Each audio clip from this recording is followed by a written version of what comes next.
महायुती सरकारला वर्षपूर्तीचे वेध, राज्य मंत्रिमंडळाच्या बैठकीमध्ये घेतला जाणारा आढावा। मुंबई विमानतळ 20 नोव्हेंबरला 6 तास राहणार बंद, सकाळी 11 ते सायंकाळी 5 पर्यंत धावपट्टी दुरुस्तीसाठी उड्डाण बंद।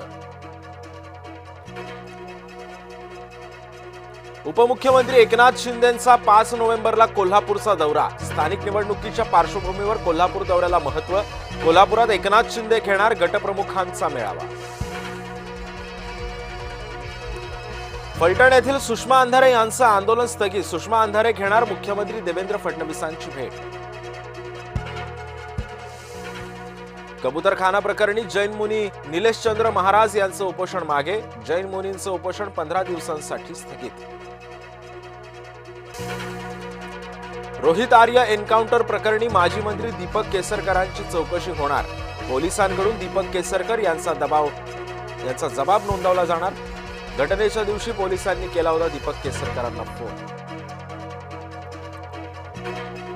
तेलंगणामध्ये ट्रकची प्रवासी बसला धडक, अपघातामध्ये 24 प्रवाशांचा मृत्यू, पंतप्रधान मोदींनी जाहीर केली मदत। जयपूरच्या हरमारामध्ये भीषण अपघात, अनियंत्रित डंपरची डझनभर वाहनांना धडक, भीषण अपघातामध्ये 10 जणांचा मृत्यू तर अनेक जण गंभीर जखमी। मराठा माझी आई आणि उत्तर भारत माझी मावशी, एक वेळ आई मेली तरी चालेल पण माझी मावशी जगली पाहिजे, उत्तर भारतीय वोट बँकसाठी प्रकाश सुर्वेंचं वादग्रस्त वक्तव्य। वकील असीम सरोदेंची सनद रद्द, 3 महिन्यांसाठी सनद रद्द केल्याची माहिती, राज्यपालांबाबतचं वादग्रस्त वक्तव्य होऊलं, ॲडव्होकेट विवेकानंद घाटगे समितीचा निर्णय।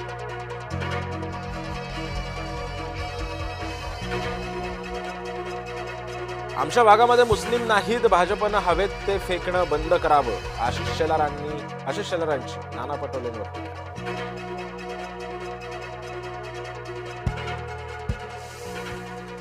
अबू आझमींच्या घरासमोर सामुदायिक वंदे मातरम म्हणणार, मुसलमान आमदारांच्या घराबाहेर सामुदायिक वंदे मातरम पठण, मंत्री मंगलप्रभात लोढांचं वक्तव्य। शेलारांनी नकळत फडणवीसांना पप्पू ठरवलं, त्यांचं अभिनंदन, शेलारांना उद्धव ठाकरेंनी डिवचलं। मुसलमानांचं दुबार मतदार मांडायला ठाकरेंची बोबडी का वळते, आशिष शेलार यांचे राज ठाकरे आणि उद्धव ठाकरेंना थेट सवाल। राज यांना मराठी आणि दलित मतदारच दिसतायत, आशिष शेलार यांचा राज ठाकरेंना थेट सवाल। भाजपला मतचोरी मान्य, आशिष शेलारांनीही दाखवला मतदार यादीतला घोळ, आशिष शेलारांकडून मतचोरीवर शिक्कामोर्तब झाल्याचं उद्धव ठाकरेंचं वक्तव्य। बेस्ट प्रशासनाचा कुर्ल्यामध्ये ढिसाळ कारभार, बस वेळेवर येत नसल्यानं कुर्ला बस स्थानकावर प्रवाशांचे हाल, वारंवार तक्रारी करून सुद्धा प्रशासनाकडून दुर्लक्ष।